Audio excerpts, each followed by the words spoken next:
Actually வந்து தல படம்னாலே வந்து எப்பவுமே வைப் இருந்து தான் இருக்கும். அதுவும் எனக்கு அஜித் சார் நடித்த படங்கள்லேயே ரொம்ப பிடிச்ச படங்கள் வந்து மங்காத்தா தான்.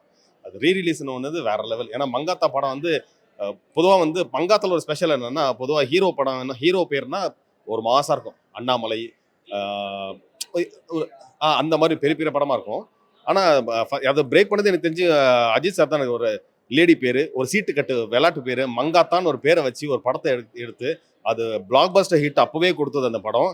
ஸோ நான் வந்து படம் பார்த்துட்டேன், ஆல்ரெடி பார்த்துட்டேன். இவங்க தான் ஆக்சுவலி பார்க்கவே இல்லை, இதுவரை பார்க்கவே இல்லை. ஸோ ஃபர்ஸ்ட் டைம் இவங்க பார்க்க போறாங்க. எனக்கு ரொம்ப பிடிச்ச படம்ல மங்காத்தா பெஸ்ட் அப்படின்னு சொல்லுவேன். ரொம்ப எக்ஸைட்மெண்ட்டாக தான் இருக்குது. ஆக்சுவலாக நான் வந்து வெங்கட் பிரபு சாரோட மிகப்பெரிய ஃபேன். சென்னை 28லேருந்து தான். ஸோ இந்த படம் பார்க்காம மிஸ் பண்ணிட்டேன்னு ரொம்ப வருத்தப்பட்டிருக்கேன். நிறைய வாட்டி டிவியில் போடுவாங்க, என்னால் பார்க்க முடியாது. ஏதாவது ஒரு சீன் மிஸ் பண்ணிடுவேன். பட் இன்னைக்கு மிஸ் பண்ணாமல் அதை பார்த்து தலையை பயங்கரமாக என்ஜாய் பண்ணணுன்றதுக்காகவே வந்திருக்கேன். ஆக்சுவலி என்னுடைய ரிங்டோனாவே நான் வந்து மங்காத்தா தான் வச்சுருந்தேன். எனக்கு அவ்வளோ பிடிக்கும் அந்த பிஜிஎம்.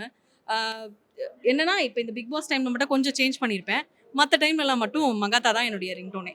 யுவன் சங்கர் ராஜா பத்தி ராஜா யுவன் சங்கர் ராஜா அதானே நமக்கு முந்தைய தலைமுறையுடைய மிஸ்கின் சார்லாம் சொல்லுவார்ல, நம்மளாம் ஒருத்தர் குத்திக்கிட்டு வெட்டிக்கிட்டு சாகாம இருக்கணும்னா அது காரணம் வந்து இளையராஜா தான்டா. அந்த ஜென்ரேஷனுக்கு இளையராஜான்னா நம்ம ஜென்ரேஷன் யுவன் சங்கர் ராஜா. என் ஃப்ரெண்ட்லாம் ஒருத்தன் பைத்தியமான யுவன் ஃபேன். அவன் தான் எனக்கு யுவன் வியாதியை ஒட்டி விட்டவனே. யுவன் வந்து இந்த தலைமுறைக்கு இளையராஜா வந்து நம்ம மரபணுவோட கூடிய இசையை கொடுத்தார். யுவன் சங்கர் ராஜா அந்த மரபணு அடுத்த தலைமுறை ஆகும்போது ஒரு துடிப்பு இருந்துச்சுல, அந்த துடிப்போட கலந்த ஒரு இசையை கொடுத்தாரு.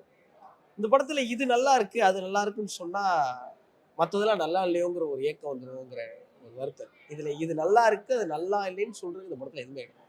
இது ஒரு கொண்டாட்டம், இது திருவிழா. திருவிழா வந்தா எல்லாமே கொண்டாட்டம்.